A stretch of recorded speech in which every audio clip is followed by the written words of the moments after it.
Olá pessoal, tudo bom com vocês? Para quem não me conhece, meu nome é Aline do Prado, seja muito bem-vindo ao meu canal e se você puder, dê o seu like que ajuda na divulgação do vídeo e não se esqueça de se inscrever no meu canal.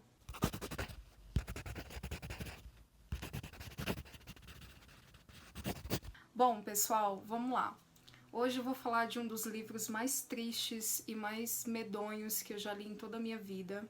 Esse aqui é o livro As Últimas Testemunhas e esse livro ele fala sobre pessoas que sobreviveram durante a Segunda Guerra Mundial e que essas pessoas que estão contidas aqui nesse livro eram crianças. Então tem relatos de pessoas que na época tinham 4 anos, 6 anos, 8, 10, 12 anos. Então são relatos de crianças que é o que eu acredito que é o que mais choca a gente. Então eu li algumas coisas nesse livro que eu não acreditava. Eu falei assim, não é possível que isso realmente aconteceu. Então tem relatos aqui muito chocantes, porque quando a gente ouve falar de pessoas adultas que sofreram maus tratos, que sofreram todo tipo de barbaridade, a gente fica assim chocado. Só que quando a gente ouve falar sobre crianças, a gente fica meio que desestabilizado, assim, choca bastante. Essa autora, ela tem alguns livros publicados aqui no Brasil pela Companhia das Letras e um desses livros é o Vozes de Chernobyl, que eu li também. A série da HBO foi baseada nesse livro e essa autora, ela escreve coisas assim, relatos que ao mesmo tempo que são incríveis, são completamente chocantes. E eu acho que vale a pena dar uma olhada assim no que ela escreve. Agora eu já vou avisando, esse livro aqui ele não é para qualquer um. O que ela tem publicado aqui no Brasil pela Companhia das Letras é o Vozes de Chernobyl, como eu falei para vocês, A Guerra Não Tem Rosto de Mulher e O Fim do Homem Soviético. Então eu só li esses dois livros, que é As Últimas Testemunhas e o Vozes de Chernobyl. Essa minha edição aqui é uma edição bem bonitona, capa dura, olha como é que ela é. Ela é toda bonita. É uma edição que saiu pela tag Curadoria, mas vocês encontram outra edição pela Companhia das Letras na Amazon para comprar. Eu vou deixar a capinha aqui do lado para vocês, ok? Então vamos lá, vamos falar um pouco desse livro. Eu fiz um roteiro para esse vídeo, eu pensei muito no que eu ia falar, porque são tantos relatos que eu não sabia por onde começar, eu não sabia como fazer. E essa minha edição, ela traz umas imagens assim de crianças durante a guerra, e assim, gente, é de cortar o coração o que a Alemanha de Hitler fez com esses meninos e o que fez com essas famílias. Então eu vou ler um trechinho aqui para vocês em lugar de prefácio, uma citação. Na época da Grande Guerra Patriótica, morreram milhões de crianças soviéticas, russas, bielorrussas, ucranianas, judias, tártaras, letãs, ciganas e entre outras crianças. Então esse livro, ele fala sobre o relato dessas pessoas, o horror que essas pessoas viveram na época da guerra. Então a Alemanha tomou, né, a Bielorrússia, a Ucrânia e esses outros lugares que eu acabei de ler e acabei de citar para vocês. A Alemanha tomou, então os soldados alemães, eles invadiram e a guerra começou. As pessoas viviam as suas vidas normalmente, então as crianças estavam na escola, os pais estavam trabalhando e a guerra pegou todo mundo de surpresa. E uma das coisas que me deixa muito chocada nesse livro é a questão da fome. Então, quando eu terminei de ler esse livro, eu comecei a enxergar esse lado da fome com outros olhos. Eu sempre soube que a fome é um problema, até os dias de hoje a gente ainda tem pessoas que passam fome, e o que a gente puder fazer para ajudar essas pessoas é muito válido. Só que quando você vê crianças passando fome e crianças que não têm da onde tirar comida, que não têm da onde tirar nada, isso realmente é muito bizarro. E eu tenho aqui mais ou menos uns 100 relatos. Todas as pessoas falam de fome, todas. Todas as pessoas falam que passaram fome em algum momento. todas as pessoas falam que passaram fome em um dado momento daquele período sombrio, daquele período de guerra. Então, havia um grupo resistente, então havia uma resistência, e os alemães, eles caçavam essas pessoas dessa resistência. Quando os alemães encontravam essas famílias, então geralmente eles matavam todo mundo, pai, mãe, avós, tios, primos, quem fizesse parte ali da família, automaticamente fazia parte daquele grupo, fazia parte daquela resistência.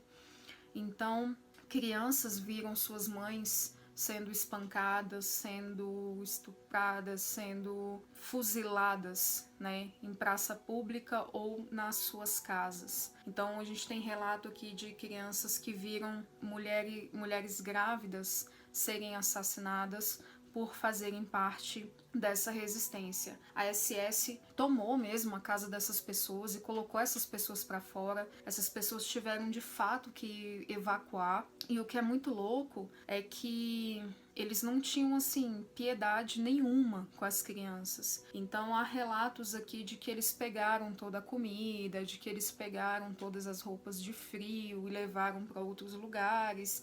E essas pessoas aqui, elas ficaram com absolutamente nada. Tem alguns relatos, assim, muito chocantes mesmo. E um desses relatos é que uma criança lembra, né, da irmã da mãe chegar em casa desesperada. A irmã da mãe morava numa outra aldeia e a irmã chegou contando que o irmão delas havia sido assassinado e que eles quebraram a cabeça dele e que o cérebro dele saiu, e ela ficava repetindo o tempo todo: é branco, é branco, é branco. Então a violência não tinha limites nessa época. A violência não tinha limites nessa região. E além da violência, tinha a questão da fome, que é algo assim muito perturbador. Então há relato de crianças que foram parar em orfanatos porque perderam dos seus pais, ou seus pais foram assassinados, e essas crianças começaram a comer capim. Vocês têm ideia do que é comer capim? Gente, eu não consigo imaginar como que é isso. Então essas crianças, elas ganharam alguns casacos de frio e elas fizeram bolsos nesses casacos para guardar capim, para poder comer mais para frente. E um desses relatos diz que na época do inverno foi a mais difícil, porque como é que eles iam conseguir esse capim? Há um outro relato de uma criança em que presenciou, né, a SS e os alemães invadirem a sua casa, e eles dividiram a casa em duas partes, e os alemães ficaram com a parte da cozinha, e lá eles faziam a sua própria comida, eles faziam sopa e tal, e a família que dividia aquela casa ali não tinha direito a nada. Então essa criança relata, essa pessoa, né, que era uma criança na época, relata que o irmão mais novo foi engateando até o fogão de fome, tá? Então tava sentindo o cheiro de comida, e aí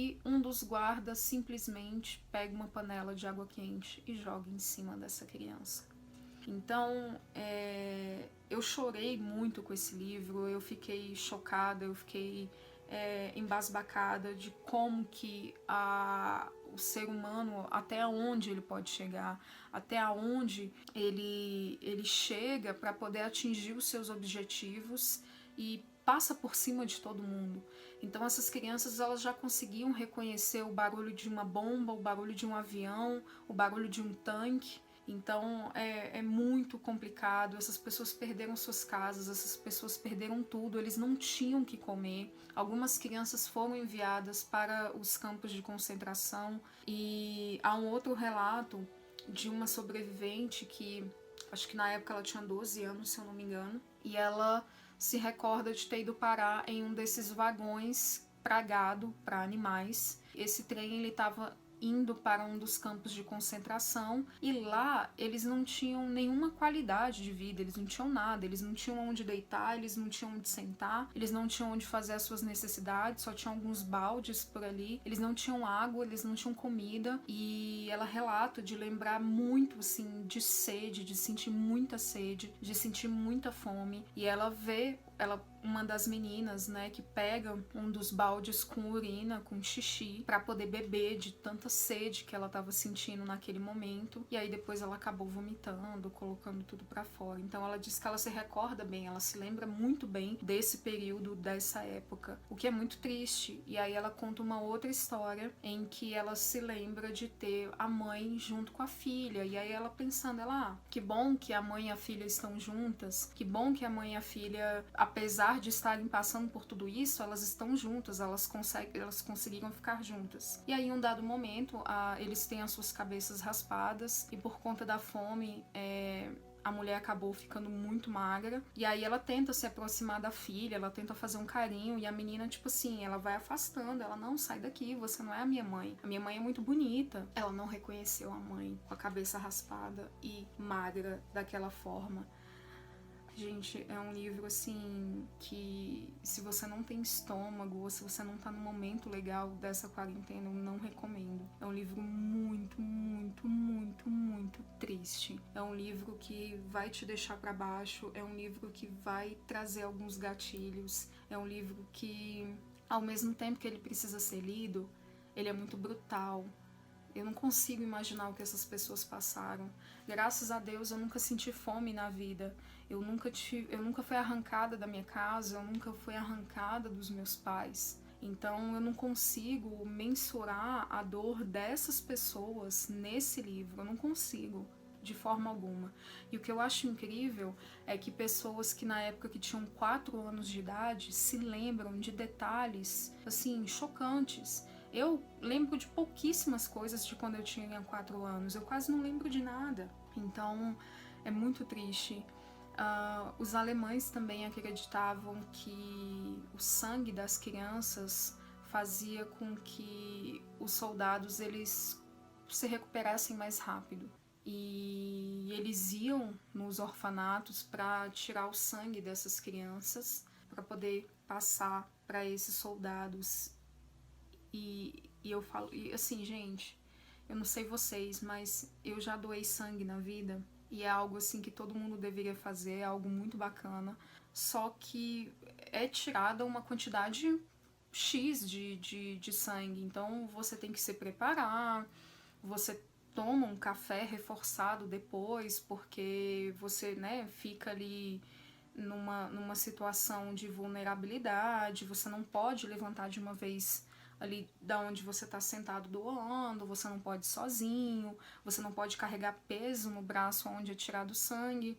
E eu não consigo imaginar uma criança de 4, 6 anos de idade doando sangue. Eu não consigo. Então, há um relato aqui de um homem, que na época era um menino, que quando tiraram o sangue dele, ele sentiu fraqueza, ele sentiu que ele estava desmaiando. E ele ficou muito mal por isso, e ele não se recorda como que ele sobreviveu a isso. Então, quando a SS chegava nos orfanatos para tirar o sangue dessas crianças, as crianças saíam correndo, elas se escondiam onde dava, embaixo da cama, dentro do forno. É muito triste. O inverno aqui também é muito brutal, o inverno aqui é muito rigoroso. Há um outro relato de uma família que não podia sair de casa porque os alemães não permitiam, e aí o pai foi morto, o avô foi morto, e essa avó, ela vai enterrar o marido do lado de fora, embaixo da janela, e ela relata que fazia menos 40 graus. E eu não consigo imaginar você num frio tão extremo tendo que enterrar uma pessoa. Então as crianças relatam fuzilamento, relatam estupro. Assim, gente, coisas muito pesadas, muito brutais, que ninguém deveria passar por isso. Tem um trecho aqui na parte de trás que eu vou ler para vocês. Não só os orfanatos passavam fome, as pessoas ao nosso redor também, porque entregavam tudo para o fronte. De crianças pequenas, éramos umas 40. Nos instalaram separadamente. À noite, berros. Chamávamos por mamãe e papai. Os educadores e professores tentavam não dizer a palavra mãe na nossa frente. Eles nos contavam histórias e escolhiam os livrinhos que não tinham essa palavra. Se de repente alguém falava mãe, na hora começava um chororô, um choro inconsolável. Então, gente, eu recomendo fortemente esse livro. Eu recomendo muito que vocês leiam. A gente tem que ler esse tipo de história, a gente tem que ler esse tipo de coisa para evitar que coisas assim aconteçam no futuro. Para evitar que crianças no futuro passem pelo que essas crianças passaram. Eu já li muita coisa sobre a Alemanha de Hitler, eu já li muita coisa sobre o Holocausto, eu já li muita coisa sobre a Segunda Guerra Mundial, sobre a Primeira Guerra, mas eu nunca li nada como isso aqui. Eu nunca li relatos de crianças na época, eu nunca li nada igual, nada igual. Isso aqui é muito pior do que um filme de terror, isso aqui é muito pior do que um filme sanguinário, isso aqui é muito pior do que qualquer coisa que eu já tenha lido na vida, e eu acredito que você também. O Vozes de Chernobyl me chocou bastante a forma como as pessoas lidaram com isso na época, mas isso aqui me chocou 1 milhão de vezes mais, isso aqui me chocou de uma forma que eu não tenho palavras para descrever, e eu não consegui dizer 1/3 do que eu senti lendo isso aqui. Então, é um livro muito triste, é um livro que vai sugar a sua energia, é um livro que vai te deixar para baixo, mas é um livro que ao mesmo tempo vai te deixar com uma esperança, porque essas pessoas aqui não desistiram. Essas pessoas aqui, elas tentaram sobreviver até o último minuto, elas tentaram de tudo, algumas conseguiram encontrar com seus pais, outras não, outras perderam irmãos, outras perderam uma família inteira. É muito complicado quando a gente vê o que a guerra pode fazer com as pessoas, o que o ser humano pode fazer com o outro, o que um homem é capaz de fazer com outro homem. E a brutalidade dos alemães com essas crianças aqui é algo assim surreal, é algo medonho, é algo bizarro, é algo que ninguém devia passar por isso. Então é isso, fica aí a minha recomendação para vocês. Eu recomendo esse livro fortemente, e deixe para ler em um momento da sua vida que você esteja ok. Se você estiver depressivo, qualquer coisa do tipo, eu não recomendo a leitura. Agora na quarentena eu não recomendo para muitas pessoas, porque pode ser que você se sinta pior, pode ser que você tenha alguns gatilhos em relação a essa história. Se você gostou e está interessado em ler o livro, eu vou deixar o link aqui na descrição, onde você pode encontrar lá na Amazon. Então, se você comprar através do meu link, você está ajudando um canal, ok? Então, por hoje é só. A gente se vê na semana que vem. Beijo, tchau!